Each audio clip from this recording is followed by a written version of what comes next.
딱 고1 되고 나서 제가 그치. 중3 때 너무 싫었어요. 그치, 중3 때까지. 핸드폰 뺏는 거 뭐 그게 시간 가는 거 그치. 너무 싫었는데 제가 핸드폰을 내요 엄마한테. 그치. 당연히 엄마 그랬어. 나 좀 구속 좀 해줘. 제발.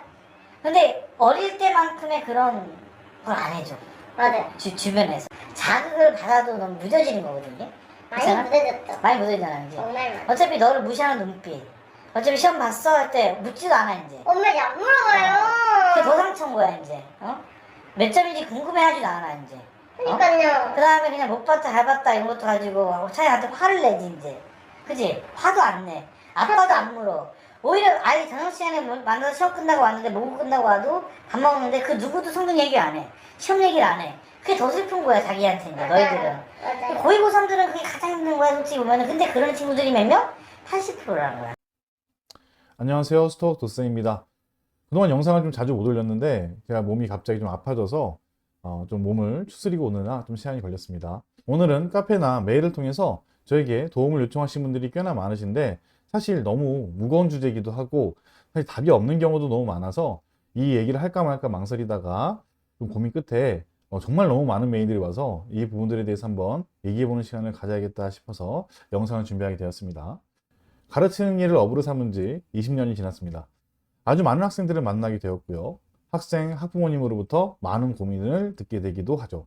부모의 마음을 몰라준 학생들이 너무 많죠. 주변을 보면 우리 아이만 뒤처져 있다는 느낌을 지울 수 없고요. 이렇게 마음을 비우다가도 억눌려 있는 감정들을 좀 토해내듯이 아이에게 서운함을 토로하고 부딪히는 일이 아주 많습니다. 아이들은 변화가 너무 급격하게 나타나기 때문에 부모들에게 마음을 준비할 시간조차 주지도 않아요. 제가 가끔 고3이나 재수생 학부모님들에게 메시지를 보내야 할 때가 있거든요. 부모님들 카톡을 볼 때가 있는데 그때마다 가장 많이 보게 되는 프로필 사진이 이젠 이미 다 커버린 학생들의 어린 시절 사진입니다.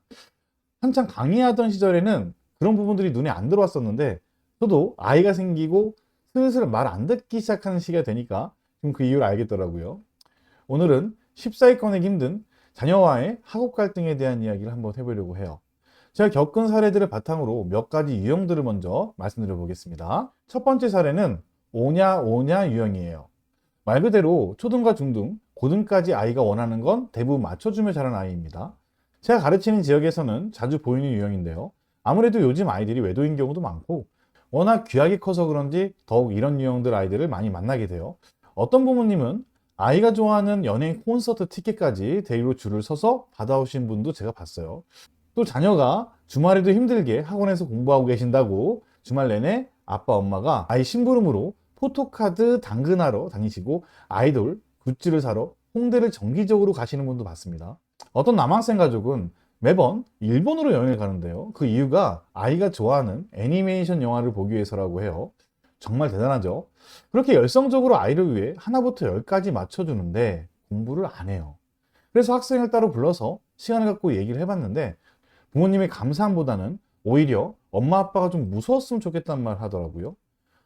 부모님 입장에서 배은망덕한 일인 거죠.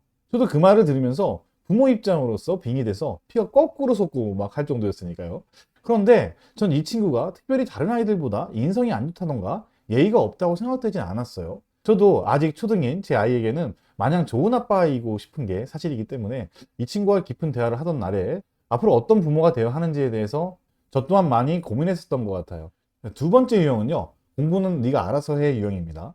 첫 사례보다 압도적으로 많은 학부모님의 포지션인 것 같아요. 그 안에 제 치정도 포함되어 있습니다.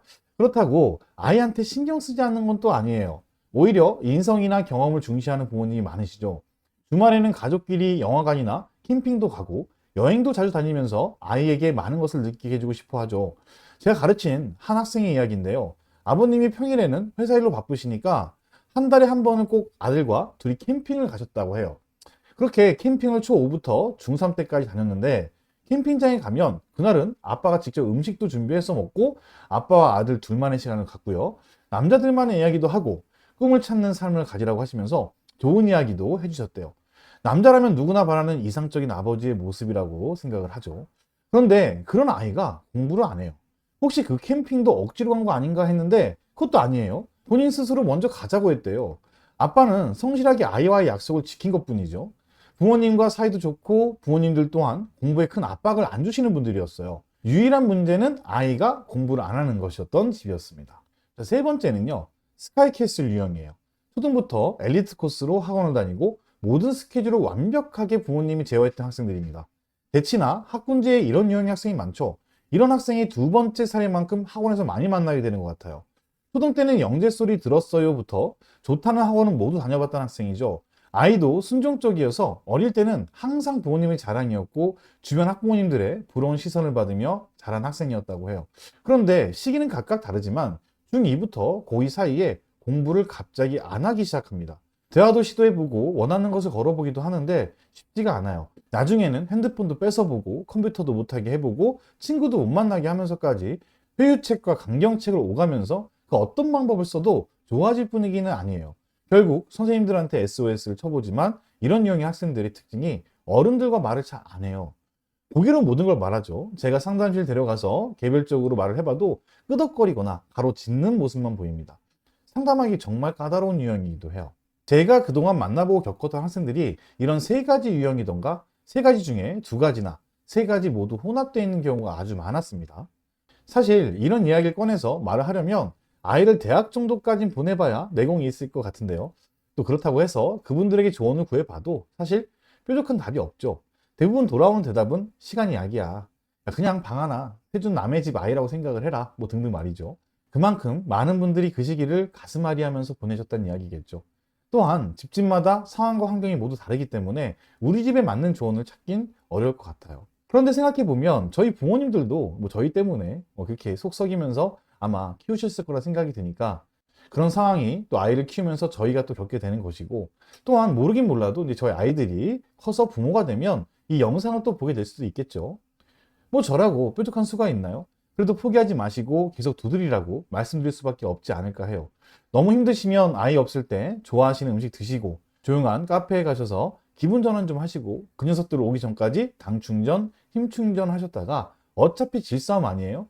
장렬하게 전사하시고 오시라는 말밖에 드릴 말씀이 없다고 전 생각하는데, 그래도 오랜 시간 많은 아이들과 이런저런 상담도 하고 가르치면서 듣고 본 게 있는데 조금이라도 도움이 될 수 있도록 제 경험을 공유해 보도록 하겠습니다. 실제 위의 문제들을 해결한 사례를 본 적이 있으니까 혹시 또 모르죠. 제가 말씀드리는 것 중에 답이 있을지도.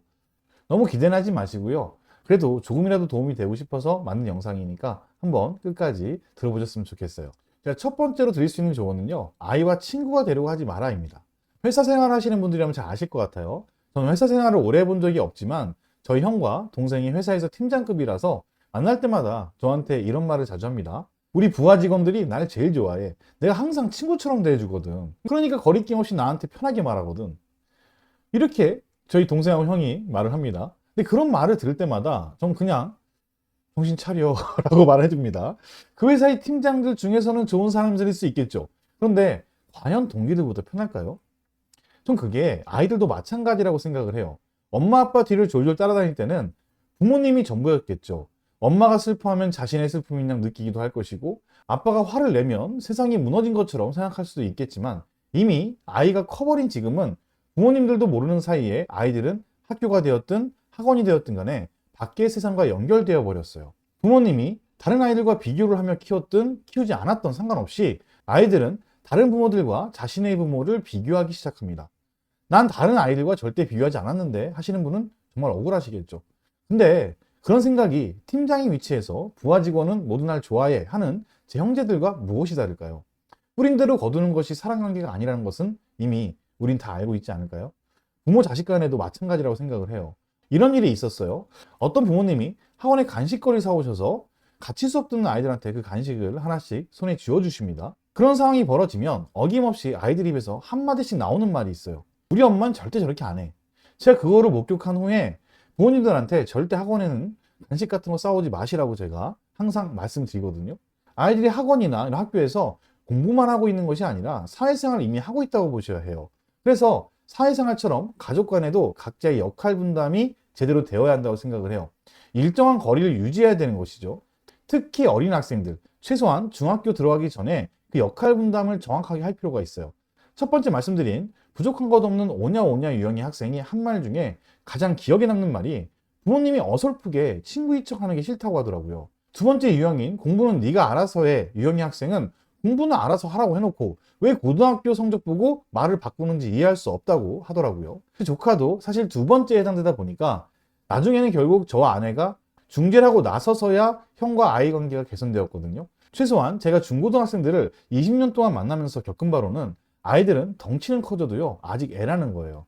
좀 더 알아듣기 쉽게 말해줘야 하고요, 자신의 역할을 정확하게 짚어줘야 돼요.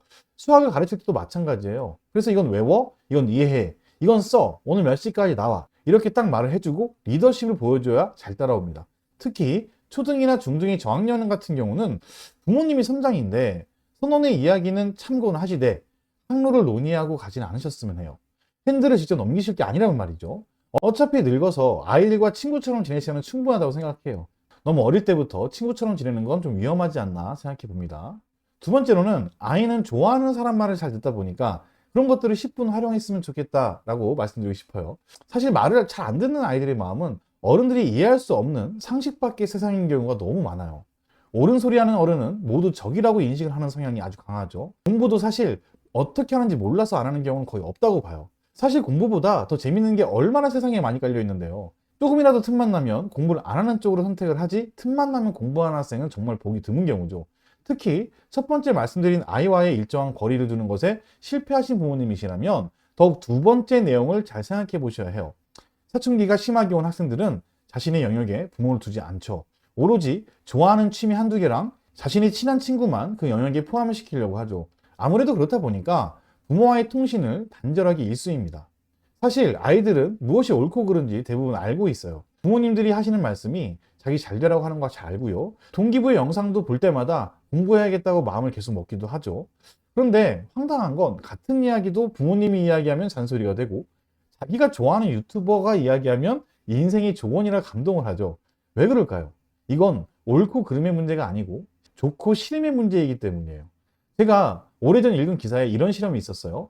사람들에게 가장 맛있는 커피 브랜드를 설문하고 블라인드 테스트로 커피를 직접 시음하게 한 후에 선호도 조사를 했는데요. 사람들이 가장 맛있다는 커피 브랜드 1위는 스타벅스인데 시음 후에 고른 커피는 모두 다른 브랜드였다고 해요. 그 후 심리학자들이 말하길 너무 당연한 말이지만 사람은 좋아하는 것에 마음을 연다고 합니다. 이성적으로 판단해보면 더 저렴하고 맛있는 커피에 지갑을 열어야 되는 게 상식인데 사람들은 스벅이라는 브랜드를 좋아하니까 자연스럽게 발걸음이 가게 되는 거죠. 이런 식으로 어른들조차 이성적인 판단을 하지 않는다고 하니까 아직 미성숙한 우리 아이들은 더 그렇겠죠. 누가 그러는데 우리는 옳은 말을 하는 사람보다 좋아하는 사람 말을 따른다고 해요. 자, 그렇다면 우리 아이들의 행동 변화를 이끌어내고 부모님의 말을 듣게 하려면 어떻게 해야 할까요? 아이가 부모님을 좋아하게 하면 되겠죠. 만약 그것도 힘들다면 아이가 좋아하는 사람을 이용할 수 있는 지혜를 가지셔야 돼요. 특히 이미 커버린 중고등학생들의 부모님들은 한 번에 드라마틱한 변화를 가져오시려고 하기엔 이미 너무 많은 길을 걸어오셨어요. 작은 변화부터 시작해서 하나씩 천천히 부모님부터 변하셔야 된다고 생각을 해요. 물론 쉬운 일이 절대 아니지만 아이의 말에 경청하는 작은 행동 하나에서 시작된다고 생각을 해요. 아이가 마음의 문을 닫기 전에 묵묵히 경청하고 공감해주면 아이도 어느 순간부터 부모님의 말을 경청하고 부모님을 이해할 것이라 믿고 인내하셔야 된다고 생각을 해요. 제 아내 말로는 제 아내가 좋아하는 오은영 박사님께서 모든 어린아이들은 부모를 좋아한다고 했다고 해요. 그런데 그렇게 좋아했던 우리 아이들이 변했다면 부모님들 스스로도 왜 변했을까 자신을 한번 돌이켜보는 것이 어떨까 싶습니다. 마지막으로 말씀드리고 싶은 것은 솔직한 부모의 모습을 보여주기와 주도권을 넘기기예요. 이 부분은 저도 참 부족한 부분인데요. 아이들과 상담하면서 부모님 얘기가 나왔을 때 아이들이 가장 많이 하는 말이 있어요.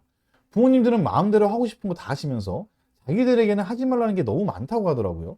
어떤 친구는 스크린 타임이 너무 길어서 아버지가 핸드폰을 2번이나 부셨다고 하더라고요.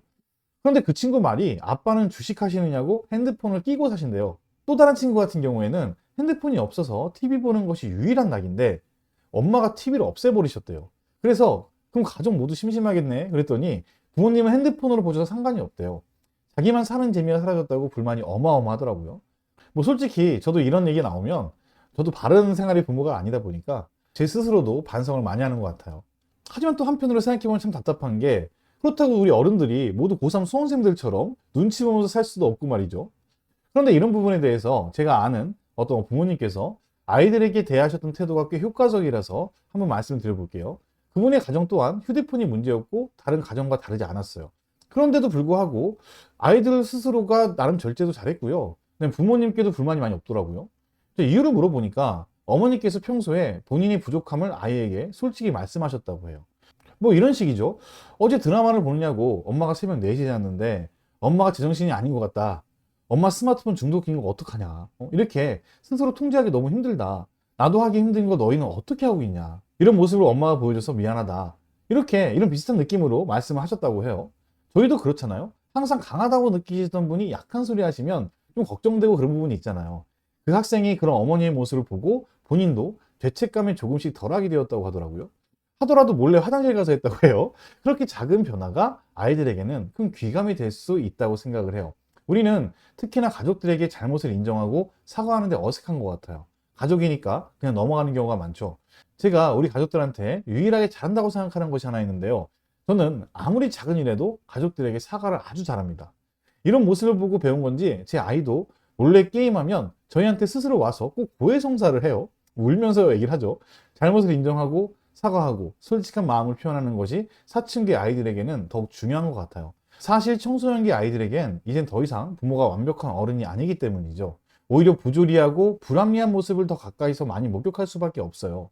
특히 스카이캐슬형의 부모님의 경우엔 어린 시절 아이가 부모님이 정해놓은 길을 따라가다가 청소년기에 접어들면서 내가 왜 이걸 해야 되지? 라는 물음에 직면하게 됩니다. 초등 고학년 정도부터는 아이와 진로나 인생에 대한 대화를 많이 하시면서 주도권을 조금씩 아이에게 넘기셔야 돼요. 부모님들 잘 아시잖아요. 본인의 결정으로 공부를 선택할 때 아이가 진정으로 열정을 갖고 노력하기 때문이죠. 특히 홍콩 친구들 중에서 부모님께서 끌어오신 경우가 아주 많죠. 사춘기 접어들면서 너무 힘들다는 말씀들을 많이 들어요. 그래서 제가 이런 영상도 찍게 된 거죠. 심지어 제가 온라인 수업할 때도 어김없이 옆에 있는 아이 두시고 저에게 아이 상태를 물어보시는 분들이 아주 많으세요. 사실 많은 가정에서 이런 모습들이 보이기 시작하죠. 근데 이런 모습들이 보이기 시작하면 저는 아이에게 이제는 주도권을 좀 넘겨줄 시기가 왔다고 저는 생각을 해요. 그렇다고 이제 네가 다 알아서 해, 난 몰라 뭐 이런 식으로 갑자기 확 넘기는 것이 아니고 그 과정을 부드럽게 넘기기 위해서 평소에 아이와의 관계가 매우 중요하다고 저는 생각을 합니다. 어떤 분들은 이 시기가 되면 주도권을 넘겨버리고 나 몰라라 하시는 분들도 꽤 많으세요. 저희 형이 좀 그랬거든요. 어릴 때는 그렇게 잘 놀아주는 아빠가 아이가 사춘기가 오니까 말 한마디 섞지를 않으니까 아이는 또 오해를 해요. 그 아이를 보며 아빠는 또 오해를 하죠.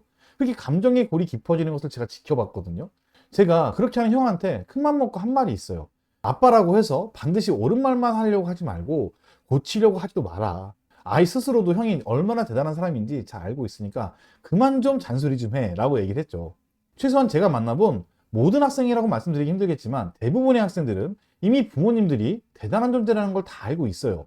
부모님들이 바라는 대로 되지 못해서 죄송함도 항상 가지고 있는 학생들이 훨씬 많았습니다.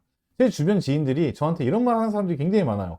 아이한테 투자할 돈 있으면 노후나 대비해. 다 필요 없어. 저는 그렇게 말하는 제 주변 지인들한테 항상 이렇게 얘기해 줍니다. 어른이 그렇게 생각하고 있으니까 아이가 그렇게 크는 건 아닐까? 이렇게 말이죠.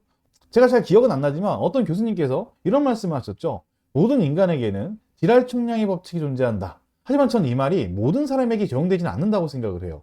사실 제 주변에도 평생 지랄만 하고 사는 인생도 있거든요. 그 법칙이 적용되기 위해서는 부모가 최소한의 인내심과 사랑을 아이에게 보여주셔야 한다고 생각을 해요. 그럼 결국 그 지랄 총량의 법칙이 통하면서 아이들은 결국 해내는 시기가 분명 온다고 저는 믿고 있어요. 내 몸이 아플 때 챙겨주고 신경 써준 사람이 제일 고마운 사람인 건 누구나 똑같죠. 어떤 분이 이런 말씀을 하셨죠. 사춘기는 아이들이 잠시 마음의 감기가 걸린 것이고 아픈 것이다. 아이가 잠시 아픈 건데 그걸 가지고 다 필요 없다 이렇게 말하는 건 좀 아니라고 생각을 해요.